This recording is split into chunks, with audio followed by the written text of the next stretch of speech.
শ্রী গোবিন্দ এখন ঘর থেকে বেরোন না, এখানে সেখানে যান না, শাসন করছেন মা।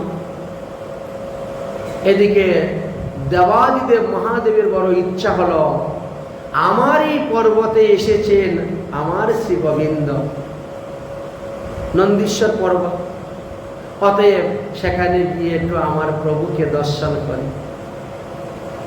তাই মহাদেব আজ এসেছেন গোবিন্দকে দর্শন করার জন্য। কিন্তু মা যশোদা দর্শন দিবেন না। তোমার মতো অনেক সাধু বাবা এসেছে, বিভিন্ন রূপ ধারণ করে আসে আমার ছেলের ক্ষতি করার জন্য।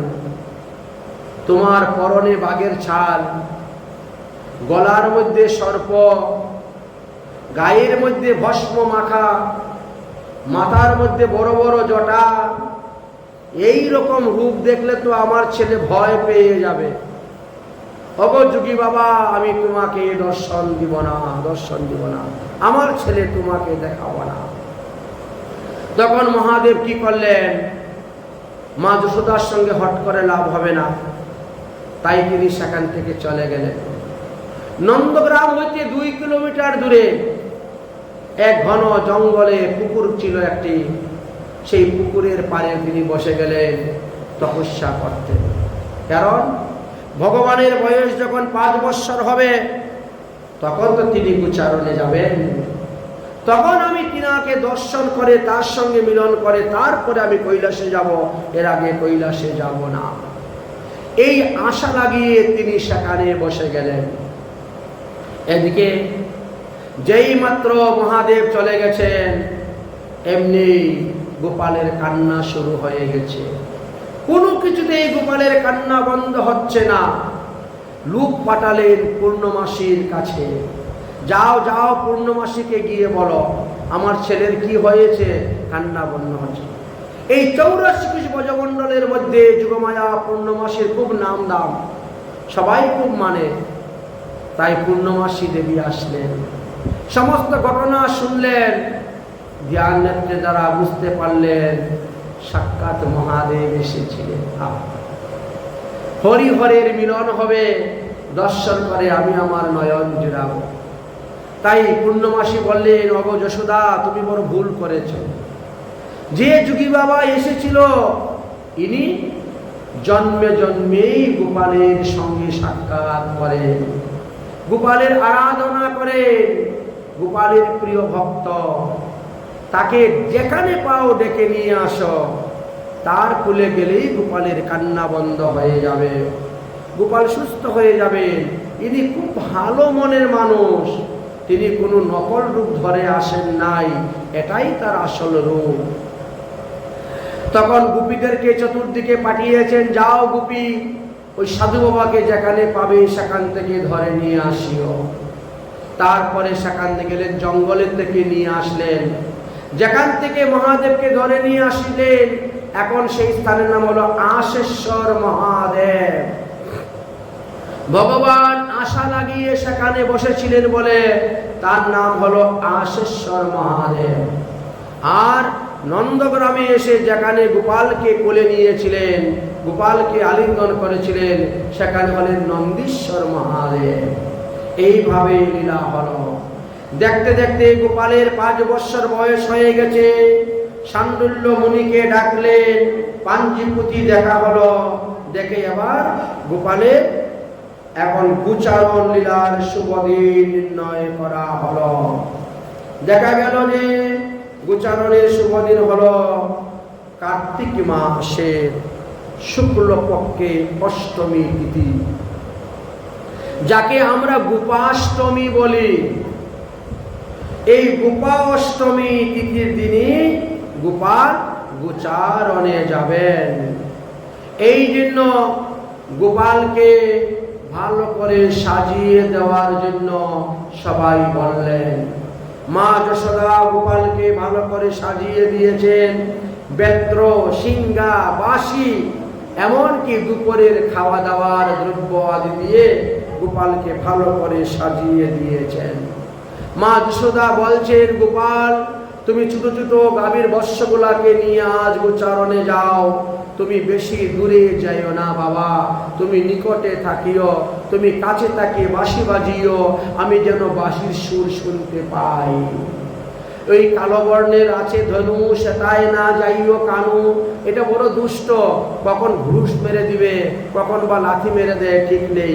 খবরদার, ওই রকম বড় বড় গরুর কাছে তুমি যেও না, ছোট ছোট গরুর বাছর নিয়ে তুমি যাও গোচারণ করার জন্য। ভগবান শ্রীকৃষ্ণ সখাদেরকে নিয়ে আজ হই হই রই রই করে গোচারণ করার জন্য ছুটছেন, ধীরে ধীরে যাচ্ছেন গোচারণ করতে। আর মহাজনগণ ভগবানের লীলাকে অনুসরণ করে সুন্দর একটি পদ রচনা করেছেন। ছুটি ছুটি গাইয়া ছুটে ছুটে গোয়াল, ছুটি ছুটি গাইয়া ছুটে ছুটে গোয়াল, ছুটত ছুটত ছুটত মেরো মদন গোপাল, ছুটত মেরো মদন গোপাল, ছুটি ছুটি গাইয়া ছুটে ছুটে গোয়াল, ছুটি ছুটি গাইয়া ছুটে ছুটে গোয়াল, ছুটত মেরো মদন গোপাল, ছুটত মেরো মদন গোপাল, কালি কালি গাইয়া করে করে গোয়াল, কালি কালি গাইয়া করে করে গোয়াল, শ্যাম বদন মেরা মদন গোপাল, শ্যাম বদন মেরা মদন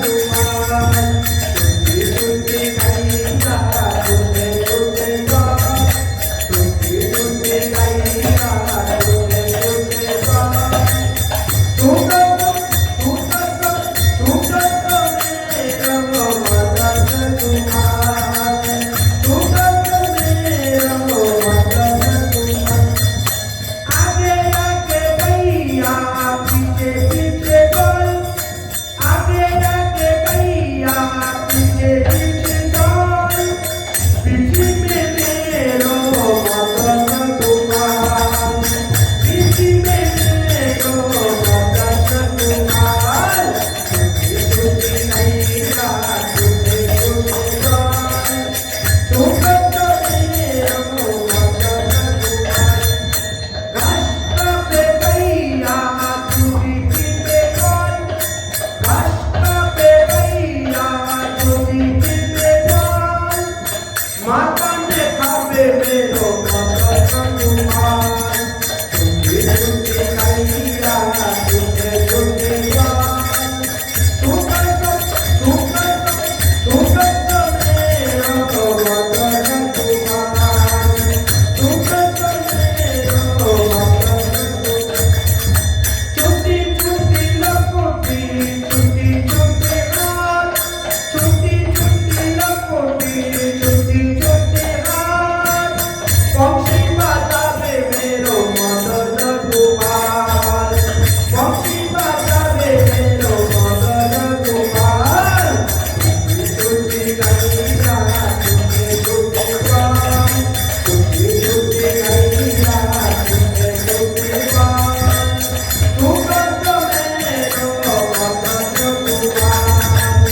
ছুটত মেরো মদন গোপাল, ছুটত মেরো মদন গোপাল। বলো মদন গোপাল ভগবান কি জয়। আজ অনাদিরাদি শ্রী গোবিন্দ গোচারণ লীলা করার জন্য বেরিয়েছেন। এক এক দিন বন হইতে বনান্তরে যান, আরেকটুকু দূরে আরেকটুকু দূরে আরেকটুকু দূরে যাচ্ছেন গোচারণ। দেখবেন নন্দগ্রাম হইতে 2 কিলোমিটার দূরে টের কদম নামে একটি জায়গা আছে। আশেশ্বর মহাদেব থেকে একটু দূরে টের কদম। টের শব্দের অর্থ হলো আওয়াজ লাগানো। ভগবান শ্রীকৃষ্ণের সখাগণ সেখান থেকে ডাকতেন, গোপাল গোপাল এদিকে আয় এদিকে আয়। এই জন্য তার নাম টের কদম নাম পড়েছে। টের শব্দের অর্থ হলো আওয়াজ লাগানো। যাই হোক, সেখানেও ভগবান শ্রীকৃষ্ণ গোচারণ করেছিলেন। সেখানেও একটি কুণ্ড আছে, সেখানে স্নান করতেন, গরুদেরকে স্নান করাতেন, তার নামও কৃষ্ণকুণ্ড। ব্রজের অনেক স্থানে কৃষ্ণকুণ্ড আছে। মধুবনে গেলে পরেও দেখতে পাবেন ওখানেও একটা কৃষ্ণকুণ্ড আছে। মুকুরাইতে দেখতে পাবেন ওখানেও একটা কৃষ্ণকুণ্ড আছে। অনেক স্থানে নাম দেওয়া আছে। কৃষ্ণ স্নান করছেন বলে কৃষ্ণকুণ্ড নামে পরিচিত। এবার সখাদের মধ্যে খুব খেলাধুলা হচ্ছে। খেলাতে যদি হেরে যায়, সখারা তিনার কাঁধে উঠে যায়। আবার তিনি জিতলে তিনি সখাদের কাঁধে উঠেন। এইভাবে চলছে খেলাধুলা। ভগবান এতে আনন্দ পান, সুখ পান, খুশি হন। মোর পুত্র, মোর সখা, মোর প্রাণনাথ, এইভাবে যে মোরে ভজে সে তার অধীনামী হয়ে যায়। কারণ এটা হলো তার শুদ্ধ ভক্তি। আপনারে বড় মানে আমারে সমহীন, তার প্রেমেতে আমি অধীন থাকি চিরদিন। তাই সখারা বলতো, আরে তুমি আমি সম, তুমি কোন বড় লোক, চলো তুমি খেলায় হেরে গেছ, এবার তোমাকে আমি, আমার কাঁধে তুমি উঠো, তোমার কাঁধে আমি উঠবো। এইভাবে শ্রীকৃষ্ণের যতক খেলা সর্ব উত্তম নরলীলা। নরবপু তাহার স্বরূপ, গুপবেশ বেণুকর, নবকিশোর নটবর, নরলীলার হয় অনুরূপ। তাই সেই লীলা করে যাচ্ছেন। এদিকে ভগবান এখন দূর হইতে দূর, বন হইতে বনান্তরে এখন বড় বড় গাভী নিয়েও যাচ্ছেন, বড় বড় ষাঁড় নিয়েও যাচ্ছেন। আস্তে আস্তে সাহস বাড়তেছে, সখাদের সংখ্যা বাড়তেছে। দেখতে দেখতে ভগবানের সখা 5000 হয়ে গেল।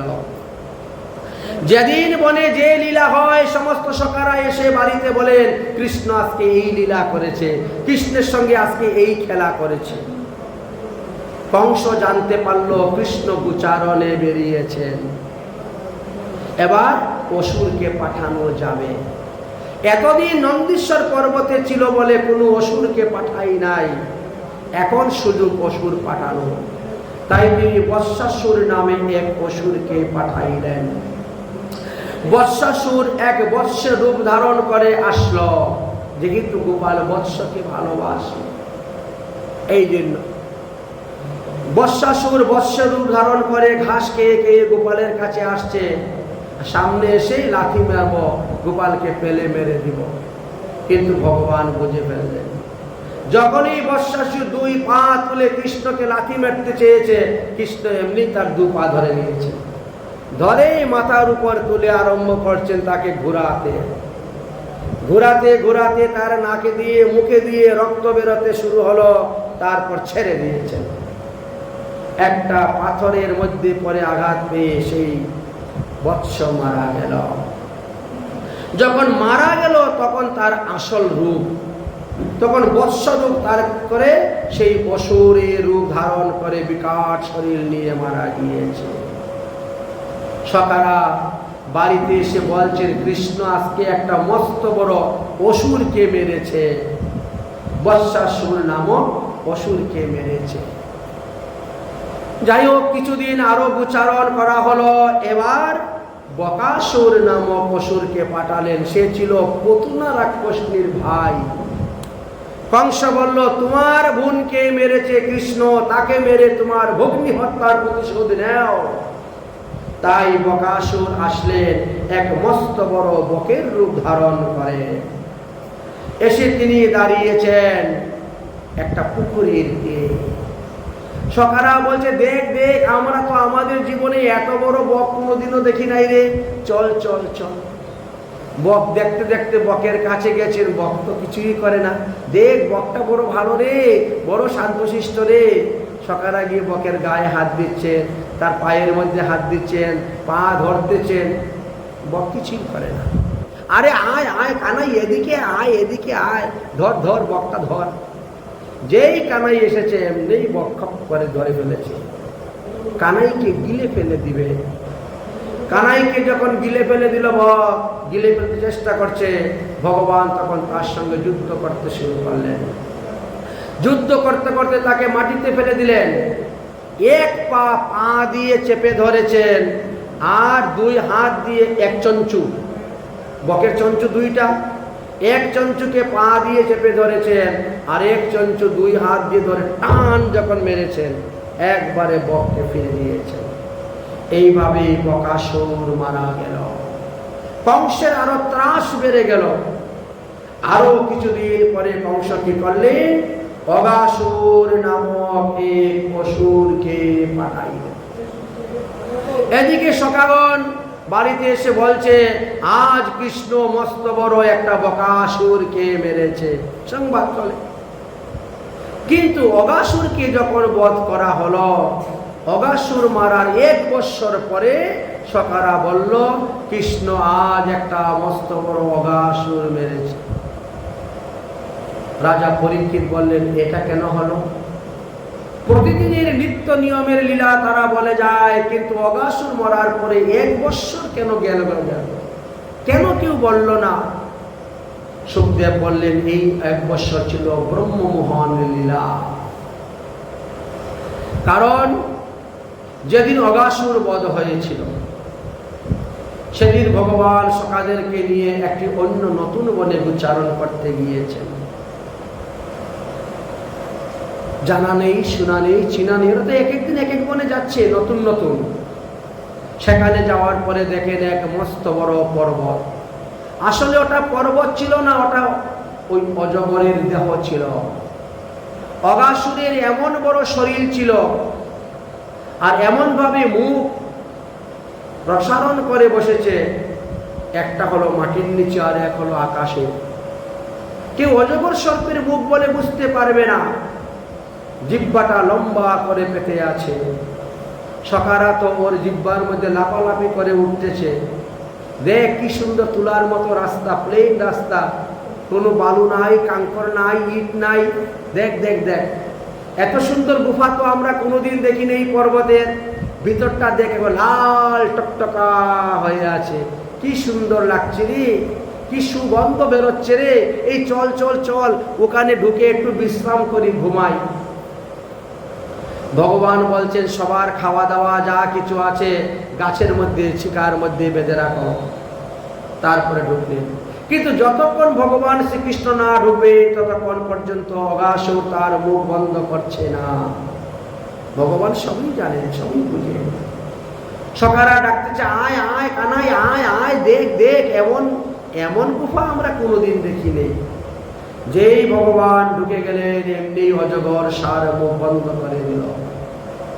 সর্প যখন মুখ বন্ধ করে নাড়াচাড়া করতে শুরু করলো, সর্পের মুখের মধ্যে এদিক ওদিক পড়তে শুরু করলেন, অক্সিজেন শূন্য হয়ে গেল, সবাই দম বন্ধ হয়ে মারা গেলেন। ভগবান তখন ত্রিবিক্রম রূপ ধারণ করলেন।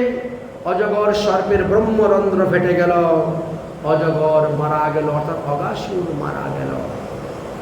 ভগবান শ্রীকৃষ্ণ অজগর সর্পের মুখ হইতে সবাইকে বার করলেন, তাদের উপর শুভ দৃষ্টি করলেন, তাদেরকে সুস্থ করলেন, ভালো করলেন। চল সকারা, এখন আমরা খাওয়া দাওয়া করি। তাই খাওয়া দাওয়ার জন্য প্রস্তুত হলেন। ভগবান শ্রীকৃষ্ণ মধুমঙ্গলকে বলছেন, বন্ধু, প্রতিদিন তুমি আমাদের ঘরের খাবার খাও, কিন্তু তোমার ঘরের খাবার এনে তো একদিনও আমাকে খাওয়ালে না।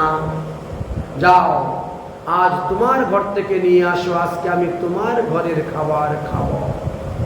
মধুমঙ্গল ঊর্ধ্বশ্বাসে ছুটছেন বাড়িতে, গিয়ে বলছেন, ওমা, কানাই আজকে বায়না করেছে আমাদের ঘরের খাবার খাবে, অতএব মাগো কি আছে দাও।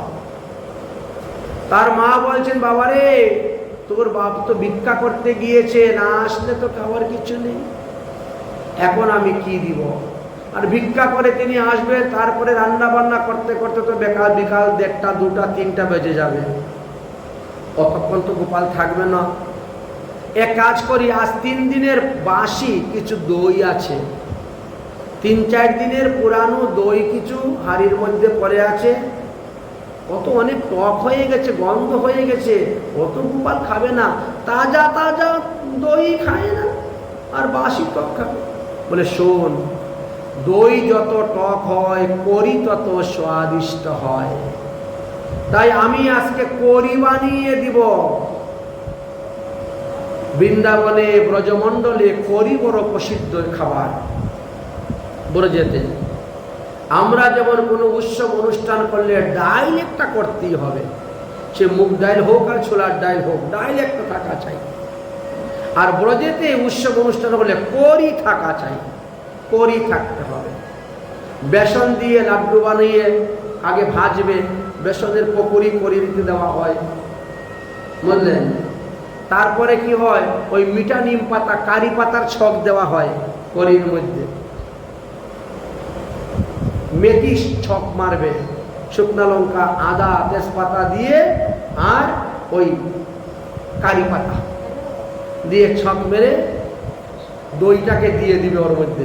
দইটাকে আগে ভালো করে গুলে ছাঁকনি দিয়ে ছেঁকে একেবারে জলের মতো করে দিবে, আর তারপরে দিয়ে ওটা নাড়তে থাকবে। তারপরে কি করবে, কতগুলো বেসন জলের মধ্যে গুলবে পাতলা করে, পরে ওইটা দিয়ে দিবে, দিয়ে এবার খালি নাড়তে শুরু হলো।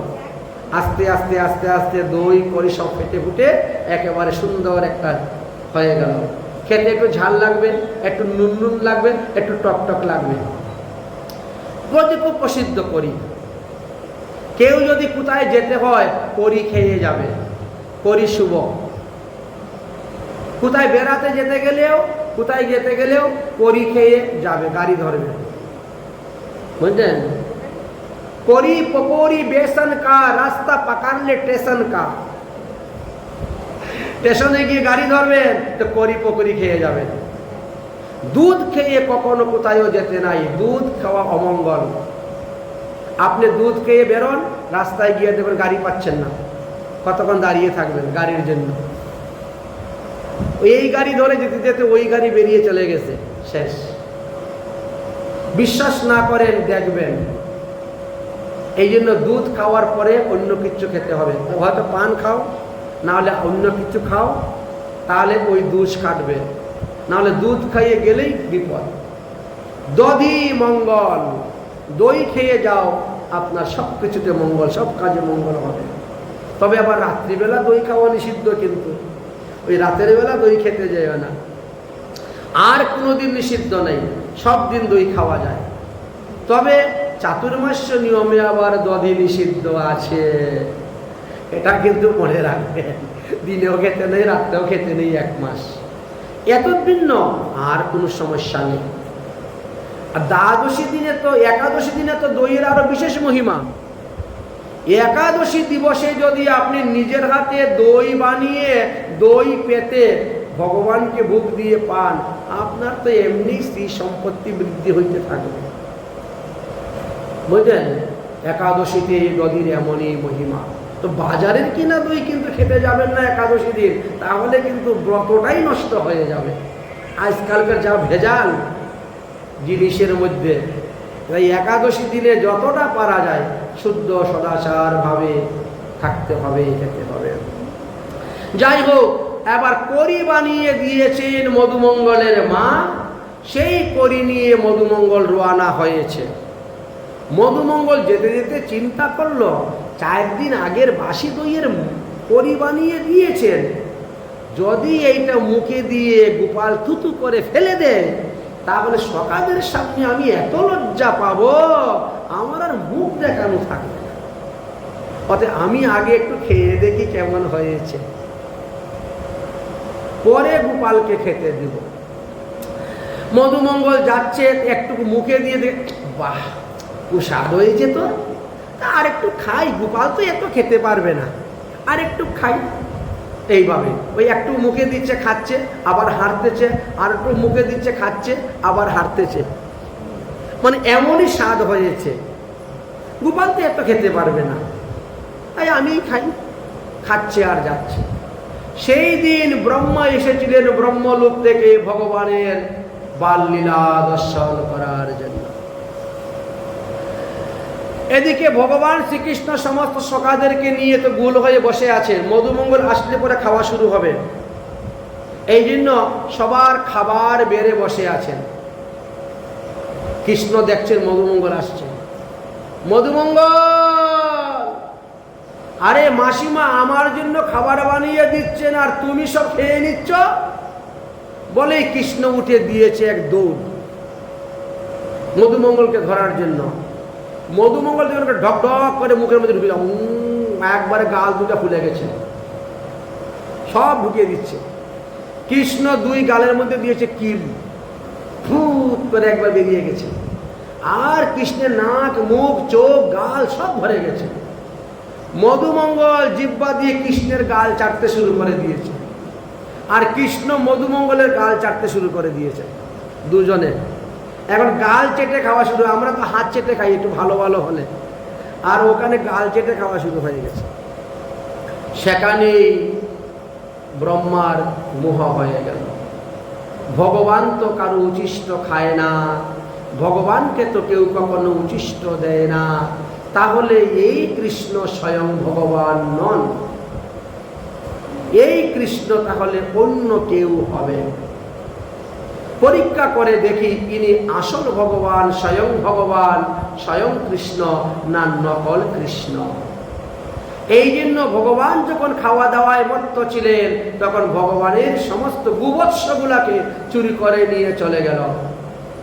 বৃন্দাবনে ওই লালাবাবুর মন্দির আর জগৎ শেঠের মন্দির, দুই শেঠের মাঝামাঝি রাস্তায় একটা গুফা ছিল, পর্বত ছিল। ওই পর্বতের এখানে একটা বিশাল গুফা ছিল।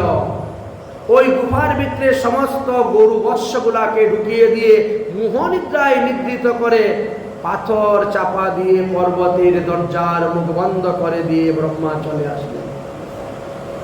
এদিকে ভগবান শ্রীকৃষ্ণ সখাদেরকে নিয়ে ভোজন করতেছেন। সখারা বলছে, কি ব্যাপার, আমাদের বৎস একটাও দেখতে পাচ্ছি না, বৎসগুলা কোথায় গেল? ভগবান বলছেন, তোরা খাওয়া দাওয়া কর, আমি যাচ্ছি বৎস দেখার জন্য। যেই ভগবান গাভীর বৎসগুলাকে দেখার জন্য গিয়েছেন, ওই সুযোগে ব্রহ্মা এসে সখাদেরকেও মোহনিদ্রায় নিদ্রা দিয়ে নিয়ে চলে গেছেন। আর গিরিরাজ গোবর্ধন পর্বতে মানসী গঙ্গার পিছনে একটা গুফা ছিল, যাকে আমরা এখন হরিদেব মন্দির বলি। হরিদেব মন্দিরের পিছনে ওখানে নিয়ে সব সখাদেরকে ঢুকিয়ে রেখে মোহনিদ্রায় নিদ্রিত করে দিলেন ব্রহ্মা। এই জন্য ব্রহ্মকুণ্ড দুইটা বৃন্দাবনে, একটা বৃন্দাবনে ওই লালাবাবুর মন্দির, ওই জগৎ মন্দিরের কাছে, আর একটা হলো মানসী গঙ্গার পারে হরিদেব মন্দিরের পিছনে। এখন আর গুফা নেই, এগুলা কেটে এখন কুণ্ড করা হয়ে গেছে, তৈরি করা হয়ে গেছে। যাই হোক, এইবার ব্রহ্মা ব্রহ্মলোকে চলে গেলেন। দেখি আসল ভগবান হলে তো আমার কাছে এসে বললেন, আমার সখা দাও, আমার গাভী বৎসগুলাকে দাও। আর নকল হলে তো রাস্তায় রাস্তায় ঘুরে বেড়াবে, খুঁজে বেড়াবে, কান্না করবে। এই তো পরীক্ষা। ভগবান শ্রীকৃষ্ণ মনে মনে চিন্তা করছেন, ওরে ব্রহ্মা, তুমি আমার কোনো ক্ষতি করতে পারো নাই। ভগবানের বয়স তখন 5 বছর 5 মাস। তুমি বরং আমার লীলার সহায়তা করলে, আমার উপকারই করলে। আমি যবে থেকেই ব্রজে জন্ম নিয়েছি, তবে থেকে সব গোপীদের মনে কৃষ্ণ যদি আমার পেটের ছেলে হতো, আমি তাকে কোলে নিতাম, তাকে স্তনদুগ্ধ পান করাইতে পারতাম, তাকে স্নান করাইতে পারতাম, তাকে নিয়ে শুইতে পারতাম। কিন্তু সে তো রাজার ছেলে, সবার অধিকার নাই তাকে ধরা ছোঁয়ার নাগালের বাইরে। সেই তেমনি ভাবে গাভীগণের মনেও বাসনা, আমরা যে গাভী জন্ম নিয়ে, গরু জন্ম নিয়ে আসছি, আমাদের দুগ্ধ কি গোবিন্দের সেবায় লাগতেছে? 9 লক্ষ গাভী, কার দুধ লাগছে কার না কে জানে। কৃষ্ণ যদি আমার পেটের ছেলে হতো, আমার স্তনে মুখ দিয়ে দুগ্ধ পান করত, তাহলে আমারই গুরু জন্মটা সফল হতো।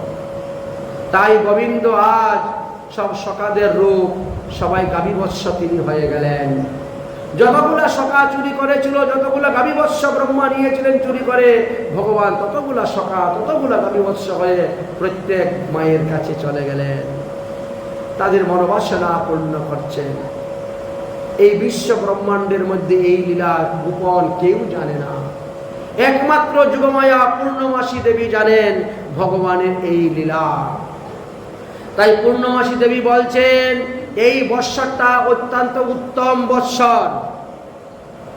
এই বৎসরে যার যার মেয়ে বিবাহ দিবেন তাদের মেয়ে পতিব্রতা সাধ্বী শিরোমণি হবে। এই জন্য এবার সবার বাল্য বিবাহ শুরু হয়ে গেল। ভগবান শ্রীকৃষ্ণই তো তখন প্রত্যেক বাড়িতে বাড়িতে ব্রজগোপ বালক রূপে তিনি অবস্থান করতেছেন। কারো 5 বছর, কারো 6 বছর, কারো 7 বছর, কারো 8 বছর, কারো 10 বছর। কারণ ভগবান শ্রীকৃষ্ণের 3 ধরনের সখা ছিলেন। এক ধরনের সখা ছিলেন কৃষ্ণ থেকে কয়েক দিনের ছোট, এক ধরনের সখা ছিলেন কৃষ্ণের সমান সমান, আর কিছু ছিলেন কৃষ্ণ থেকে বয়সে বড়, কিন্তু তথাপিও তাদের সত্যভাবই ছিল। যারা বয়স ছিল এরা আবার কৃষ্ণকে শাসন করত, দেখাশোনাও করত, রক্ষাও করত, শাসনও করত, আবার খেলাধুলাও করত। এবার কি হলো, যার যত মেয়ে ছিল সবাই তখন বিয়ে দেওয়া শুরু করলেন। পিঁড়ির মধ্যে বসিয়ে বসিয়ে ঘুরিয়ে বিবাহ শুরু হয়ে গেল। বুঝলেন, সে তো 5000 বছর আগের কথা। এইভাবে বিবাহ দেওয়া শুরু হলো। পিঁড়ির মধ্যে বসিয়ে ঘুরিয়ে ঘুরিয়ে বিবাহ শুরু হয়ে গেল। আমার মার বিয়ে তো 12 বৎসরে হয়েছে, আমার ঠাকুমার বিয়ে 7 বৎসরে হয়েছে। ঠাকুমা বলছেন, বুঝছেন, বলছেন আমার বিয়ে 7 বছর। এ তো 100 বছরও নয়, 100 বছর আগের কথা মনে করেন, 100 বছর। তো 100 বছর আগেও 7 বছর আগেও বয়সেরও মেয়ে বিয়ে হয়েছে। সেই যুগের কথা আর কি বলবো। যাই হোক, কথা হলো এটাই, তখন ভগবান শ্রীকৃষ্ণই সবাইকে বিয়ে করে নিয়েছেন। তাহলে রাসে যে সমস্ত গোপীদেরকে নিয়ে কৃষ্ণ রাসলীলা করেছেন, এরা কেউ অন্যের স্ত্রী ছিল না, ওনার নিজেরই স্ত্রী ছিল। এখানে পরক্রিয়া নয়, এখানে সক্রিয় ছিল, এটাই প্রমাণিত হচ্ছে।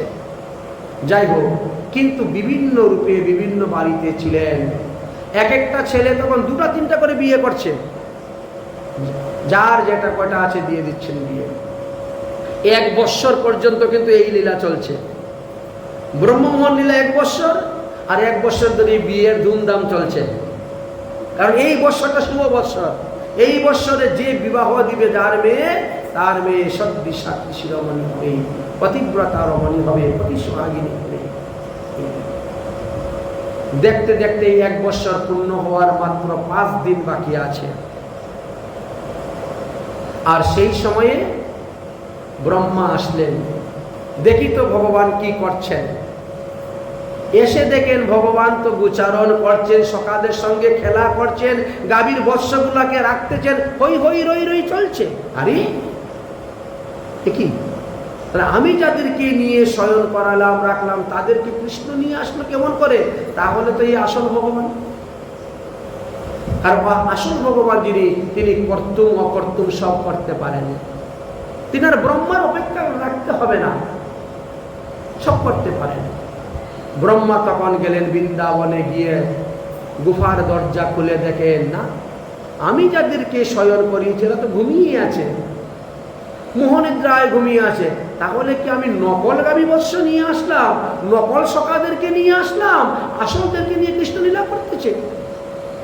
কারা আসল কারা নকল ব্রহ্মা আর চিনতে পারছেন না। একবার যান গোবর্ধনে, একবার যান বৃন্দাবনে, একবার আসেন ব্রহ্মা, ভগবান যেখানে গোচারণ করতেছেন। এই 3 জায়গায় দৌড়াদৌড়ি করতে করতে মাথা খারাপ হয়ে গেছে ব্রহ্মার। যখন ভগবানের কৃপা হলো, তখন ব্রহ্মা দেখেন সব সখার মধ্যে কৃষ্ণ, সব গাভী বৎসের মধ্যে কৃষ্ণ, সব কৃষ্ণময়, সবই কৃষ্ণ। ব্রহ্মা তখন ভগবানের চরণে লুটিয়ে পড়ে গেলেন। ব্রহ্মা তখন ভগবানকে একটা বাঁশি দান করলেন। বুঝলেন, ভগবান শ্রীকৃষ্ণকে তখন মুরলী দান করলেন। মুরলী দান করে বললেন, আজ হইতে তুমি হলে মুরলীধারী।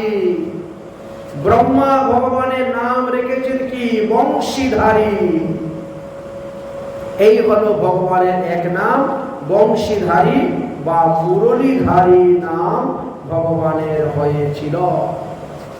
ব্রহ্মা তখন এই বংশী ভগবানকে দিয়ে আর তিনি তখন চলে গেলেন তিনার সেই নিত্য সেই বৈকুণ্ঠ এই ব্রহ্মলোকে চলে গেলেন।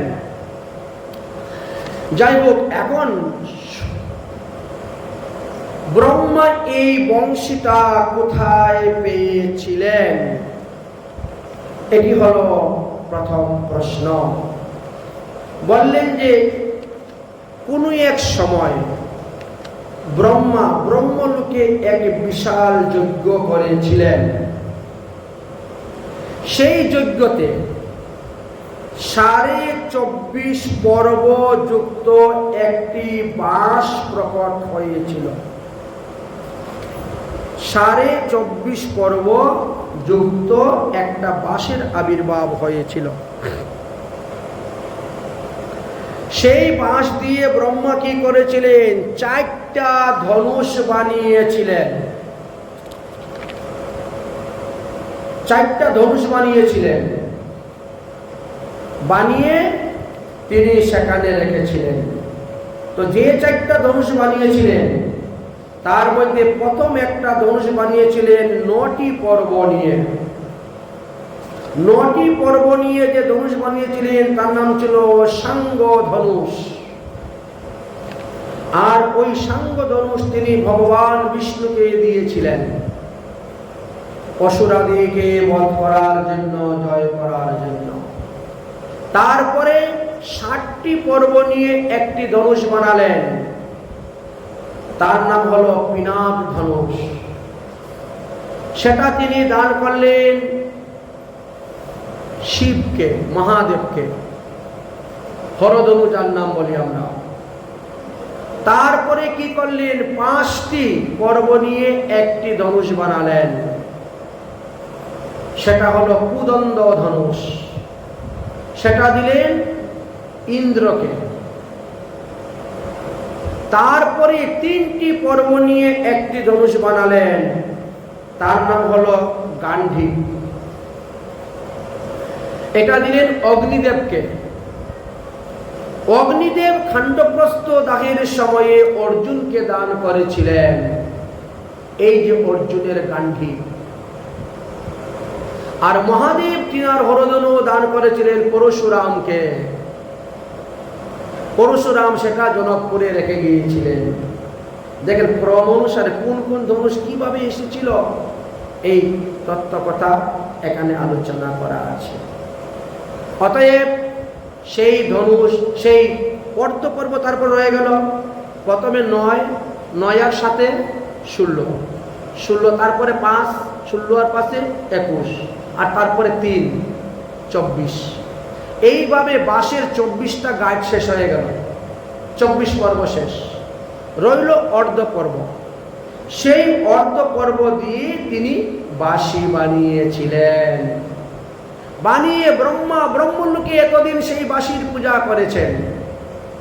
আজ ব্রহ্মা সেই বাঁশি ভগবানকে দিয়ে বলে, আজ থেকে তুমি বংশীধারী, আজ থেকে তুমি মুরলীধারী। অতএব এই মুরলী বাজিয়ে তুমি গোপীগণের মন হরণ করো। এতদিন ছিলেন মাখন চুর, আজ থেকে মন চুর আরম্ভ হয়ে গেল। এইবার ভগবানকে বাঁশি দিয়ে ব্রহ্মা চলে গেলেন। ব্রহ্মা যখন চলে গেলেন, শ্রী গোবিন্দ সেই বংশীধ্বনি করে করে আসতে শুরু করলেন। সখারা সব আসলেন। আসার পরে বলছেন, আজকে কৃষ্ণ এক মস্ত বড় অজগর সাপ মেরেছে। এই হলো অগাসুর বদলীলা। 1 বৎসর পরে এসে তারা বলল। এইটি হচ্ছিল মূল কারণ ব্রহ্মা তখন মোহনিদ্রায় নিদ্রিত থেকে তুলে সখাদেরকে দিয়ে দিলেন, গাভী বৎসরকে দিয়ে দিলেন। ভগবান শ্রীকৃষ্ণ তখন এক হয়ে গেলেন। তখন ওই আসলটা আসলো। কিন্তু বাড়িতে আসার পরে জিজ্ঞাসা করো, মা এই কে গো? বলে কেন, এটা তোর বউ? আমার বউ? আমি কখন বিয়ে করলাম? ও মা, তুই তো মনে নেই তুই যে বিয়ে করেছিলে? স্বপ্নবৎ মানুষ ঘুমালে পরে যখন স্বপ্নে দেখে, তারা সেই রকম স্বপ্নবৎ তাদের বিবাহ লীলা কাহিনী দেখেছিল। ও ঠিক আছে ঠিক আছে, এইভাবে সব লীলা ভগবান যুগমায়াকে আশ্রয় করে করেছেন। যাই হোক, দেখতে দেখতে ভগবান শ্রীকৃষ্ণের বয়স এখন 7 বৎসর হয়ে যাচ্ছে। 6 বৎসর পেরিয়ে 7 বৎসর ভগবান বিভিন্ন বনে গোচরণে যান, বনভোজন আদি লীলা করছেন।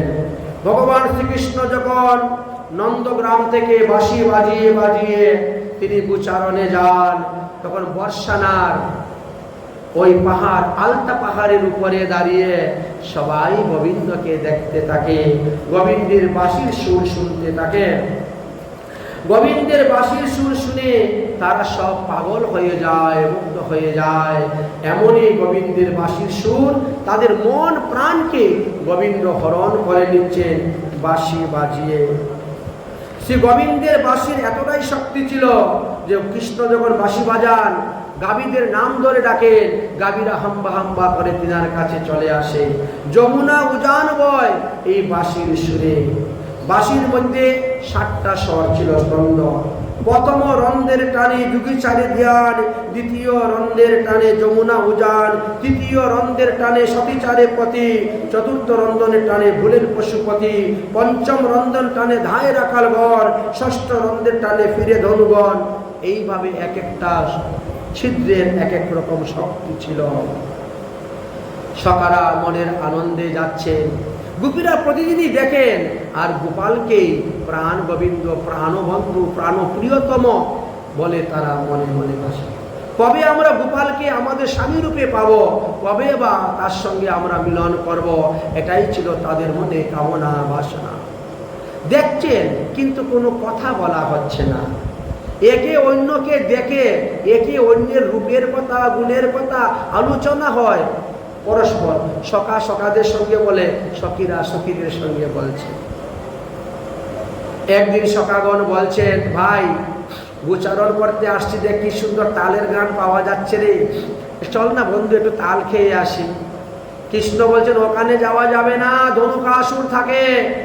ধনুকাসুর গর্ধবে রূপ ধরে ওখানে অবস্থান করে, তালবন পাহারা দেয়, না ওখানে যাওয়া যাবে না। বলছে, বলরাম থাকতে, তুই থাকতে কৃষ্ণ আমাদের কিসের ভয় রে, চল আজকে তাল খেতে যাব। সবাই মিলে তাল খেতে গেলেন। বলরাম গিয়ে তাল গাছ ধরে ঝাঁকা দিয়েছেন, পাকা তাল ধপধপ করে গাছ থেকে পড়তে শুরু হয়েছে। ধনুকাসুর শব্দ শুনে দৌড়ে এসেছে, গাধা রূপ ধারণ করে এসেই বলরামের সঙ্গে যুদ্ধ করতে শুরু করেছে।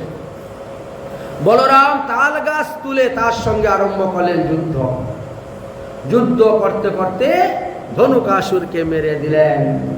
সবাই মিলে তাল খেলো মনের আনন্দে, হই হই রই রই করে সবাই বাড়িতে ফিরে আসলেন। সন্ধ্যা সময় সব ব্রজবালকগণ তাদের মার কাছে, বাবার কাছে বলছে, দাও ভাইয়া নে আজ এক গাধা কো মার দিয়া। কি আনন্দ তাদের, কিন্তু ওটা গাধা নয়, ওটা ধনুকাসুর ছিল। এইভাবে ব্রজলীলা করে যাচ্ছেন ভগবান। ব্রজলীলা করতে করতে শ্রী গোবিন্দ একদিন যমুনার তীরে গোচারণ করতে গিয়েছেন। হঠাৎ দেখেন সমস্ত গাভীগণ যমুনার হ্রদে জলপান করার সঙ্গে সঙ্গেই তারা মারা গিয়েছে। ভগবান বুঝতে পারলেন এখানে কালীয় হ্রদ থাকে, আর কালীয় হ্রদের জলেতে এই অবস্থা হয়েছে। তাই শ্রী গোবিন্দ চিন্তা করলেন, এই কালীয় নাগকে এখান থেকে হাঁটাতে হবে, ভাগাতে হবে। ঠিক আছে, প্রথম দিন আর কিছুই বললেন না।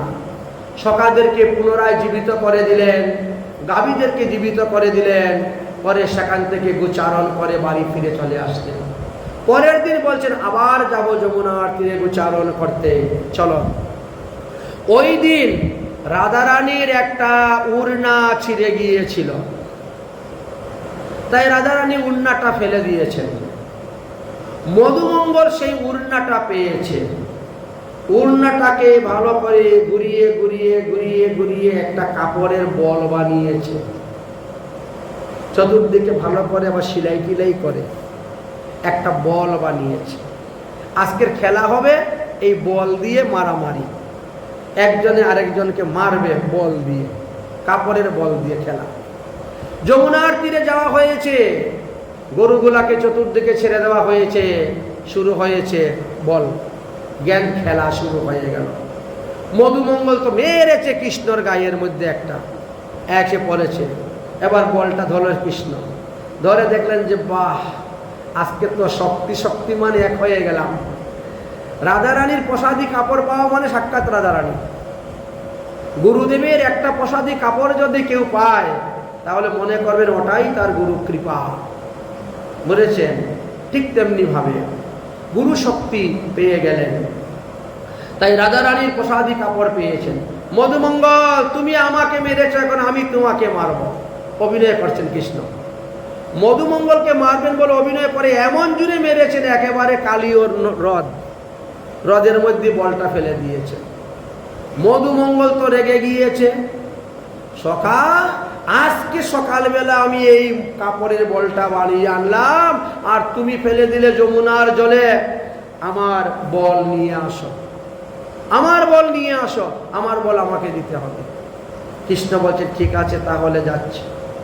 একটা কদম্ব গাছের উপরে উঠলেন, উঠে ওখান থেকে এমন জুড়ে লাফ দিলেন একবারে কালীয় নদে পড়ে। আজও অবধি সেটা আছে দেখার জন্য, সাক্ষী রূপে 5000 বৎসর ধরে সেই বৃক্ষ দাঁড়িয়ে আছে, ভগবানের লীলার সাক্ষী স্বরূপ।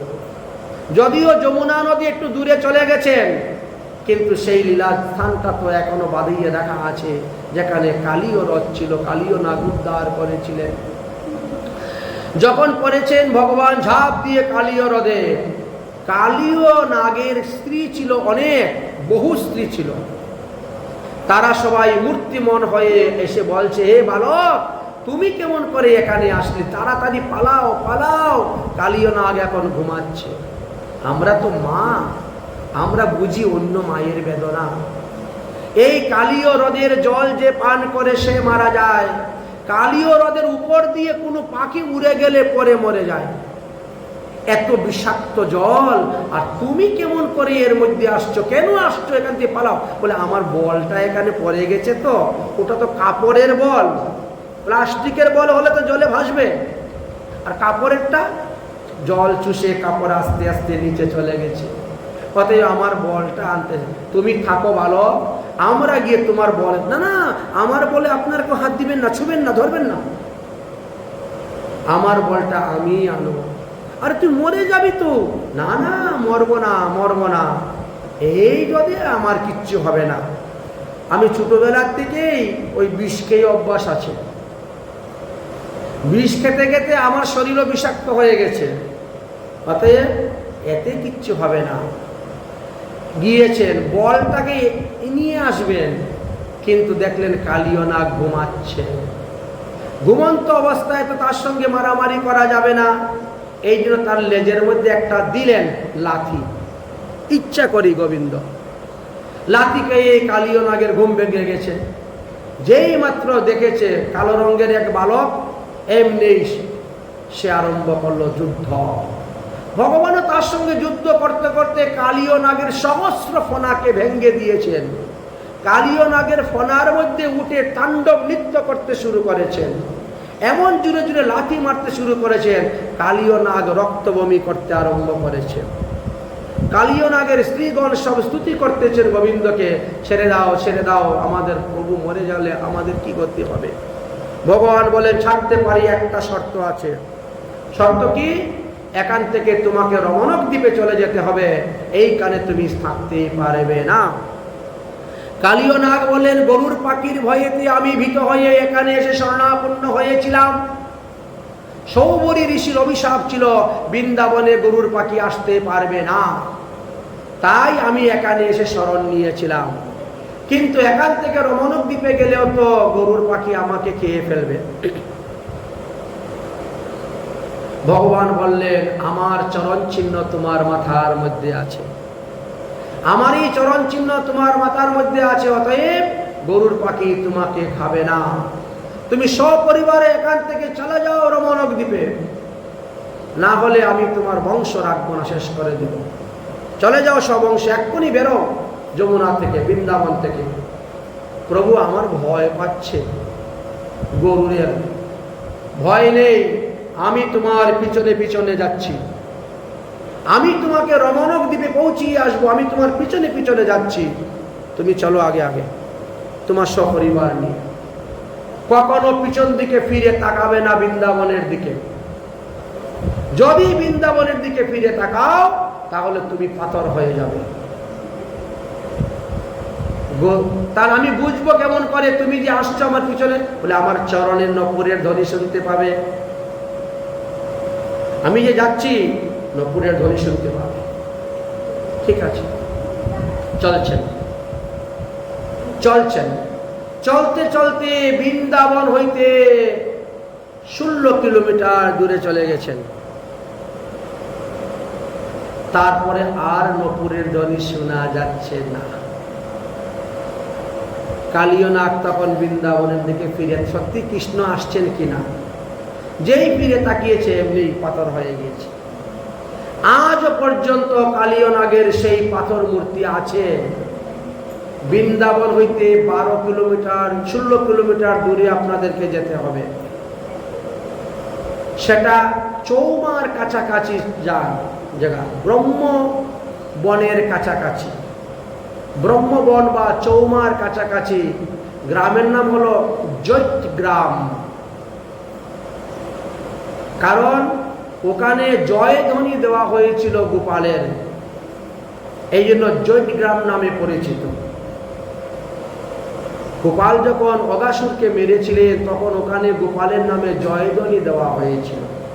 তার থেকে 3 কিলোমিটার দূরে বাজনা নামে গ্রাম আছে, যেখানে দেবতারা মনের আনন্দে বাজনা বাজিয়েছিলেন অগাসুর বধ হয়েছিল বলে, সেই স্থানে। যাই হোক, যমুনার হ্রদ পরিশোধন হয়ে গেল। ভগবান শ্রীকৃষ্ণ যমুনার জল থেকে উঠলেন, শরীরটা একেবারে ঠান্ডা বরফের মতো হয়ে গিয়েছে। কারণ তখন ছিল কার্তিক মাস, না ভাদ্র মাস, কিন্তু ভাদ্র মাস, হ্যাঁ ভাদ্র মাস শুক্লপক্ষ ষষ্ঠী তিথি ছিল। যাই হোক, শরীরটি বরফের মতো ঠান্ডা হয়ে গেছে যমুনার জল থেকে ওঠায়। সব সকারা তখন সূর্যদেবকে আরাধনা করছেন। হে সূর্যদেব, তুমি এসে প্রকট হয়ে আমাদের সকার শরীর গরম করো। 12 জন সূর্য একসঙ্গে উদিত হলেন, এই জন্য এর নাম হলো দ্বাদশ আদিত্য টিলা। সূর্যদেবকে আদিত্য বলা হয়, দ্বাদশ আদিত্য টিলা এই জন্যই। 12 জন সূর্য সম তেজ দিয়ে ভগবানের শরীর গরম করা হলো। দেখতে দেখতে সন্ধ্যা হয়ে গেল। এবার সন্ধ্যাবেলায় এখান থেকে তো নন্দগ্রামে ফিরে যাওয়া যাবে না, অনেক দূরের রাস্তা। তাহলে কি করা যায়? আজকে রাত্রে আমরা এখানেই থাকি, এই দ্বাদশ আদিত্য টিলা যমুনার তীরেই থাকি। কিন্তু কংস যখন শুনতে পারলো তখন সে অগ্নিদেব পাঠালো, কৃত্যা অনল, যাও কৃষ্ণ সহ সখা সহ একেবারে পুড়িয়ে মেরে দাও। সেই আগুনের মানুষ এসে উপস্থিত হলো রাত্রিবেলা। সবাই যখন ঘুমিয়ে আছে তখন ধাউ ধাউ করে আগুন লেগে গেছে সেখানে। ভগবান তখন সখাদেরকে রক্ষা করার জন্য সেই দাবাগ্নি পান করেছিলেন, সে আগুন ভগবান পান করেছিলেন ভক্তদেরকে রক্ষা করিবার জন্য। এইভাবে শ্রী গোবিন্দ লীলা করে যাচ্ছেন একের পর এক। অতঃপর শ্রী গোবিন্দ বংশীধ্বনি করে করে করে করে রওনা হয়েছেন। একদিন শ্রী গোবিন্দ যমুনার তীরে একটা খেলা পেতেছেন, কি কপাটি খেলা, আমরা খেলি না হাডুডুডু। সেই দিন পণ ছিল কি, যে হেরে যাবে, যারা যারা জিতবে তাদেরকে কাঁধে করে ভান্ডির বনে নিয়ে যেতে হবে। বৃন্দাবনে যমুনার তীর থেকে ভান্ডির বনে নিয়ে যেতে হবে কাঁধে করে। খেলা শুরু হলো। সেই সময়ে কংস প্রলম্বাসুর নামে এক অসুরকে পাঠালেন। প্রলম্বাসুর নামে অসুরকে পাঠিয়েছেন। সেই প্রলম্বাসুর ভগবানের সকার রূপ ধারণ করে চলে আসছে খেলায়। সে কি করলো? সে চিন্তা করলো একসঙ্গে কৃষ্ণ বলরামের সঙ্গে যুদ্ধ করে মারা যাবে না, একজন একজনের সঙ্গে যুদ্ধ করে মারতে হবে। তাই শ্রীকৃষ্ণের পক্ষে চলে আসলো প্রলম্বাসুর সকার রূপ ধারণ করে। শ্রীকৃষ্ণের দলে অনেক ছিলেন, ভদ্রসেন, প্রলম্বাসুর আদি অন্যান্য। আর বলরামের দলে ছিল শ্রীদাম, বৃষভ আদি আরো অন্যান্য। খেলতে খেলতে খেলতে খেলতে ভগবান শ্রীকৃষ্ণ ইচ্ছা করেই খেলাতে হেরে গেলেন। তখন প্রলম্বাসুর বলরামকে কাঁধে নিল, শ্রীকৃষ্ণ শ্রীদামকে কাঁধে নিলেন। এইভাবে একে অন্যে কাঁধে নিয়ে ছুটছেন। যাবেন কোথায়? ভান্ডির বন পর্যন্ত। কিন্তু প্রলম্বাসুর এমন দৌড়ে ছুটতে শুরু করলো, সে ভান্ডির বনের দিকে না দিয়ে সে বিহার বনের দিকে রওনা হয়ে গেল এবং অক্ষয় বট নামক বটস্থানে যাওয়ার পর বলরামকে কাঁধের থেকে নামালো, আর নামিয়ে সে বলরামের সঙ্গে যুদ্ধ আরম্ভ করে দিল। বলরাম তখন তার সঙ্গে যুদ্ধ করলেন এবং যুদ্ধ করতে করতে এই প্রলম্বাসুরকে বধ করলেন।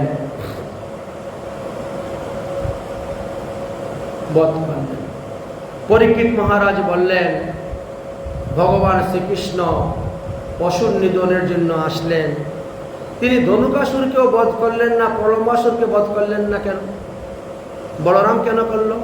বলে এরা সব প্রহ্লাদের বংশধর, প্রহ্লাদের বংশে জন্মগ্রহণ করেছেন। ভগবান যখন নরসিংহ রূপ ধারণ করে এসেছিলেন প্রহ্লাদকে রক্ষা করার জন্য, তখন প্রহ্লাদের কাছে প্রতিজ্ঞাবদ্ধ ছিলেন। ভগবান বলছিলেন, প্রহ্লাদ, তোমার বংশে যারা জন্মগ্রহণ করব আমি কিন্তু তাদের কাউকে মারব না। এই জন্য ভগবান ওই বলরামকে দিয়ে তাদেরকে মারানোর ব্যবস্থা করলেন। যাই হোক, এবার ভগবান শ্রীকৃষ্ণর বয়স 7 বৎসর পরে গেছে। বন হইতে বনান্তরে গোচারণে করতে যান, বংশীধ্বনি করে যখন গোচারণে করতে যান, তখন গোপীদের মন বড় পাগল হয়ে যায় গোবিন্দের সঙ্গ করার জন্য। গোবিন্দের সঙ্গ করার জন্য তাদের মন বড় উচাটন হয়ে যায়। শ্রীকৃষ্ণ যখন বাঁশি বাজান, বাঁশি যেন তাদের মন প্রাণ কেড়ে নেয়।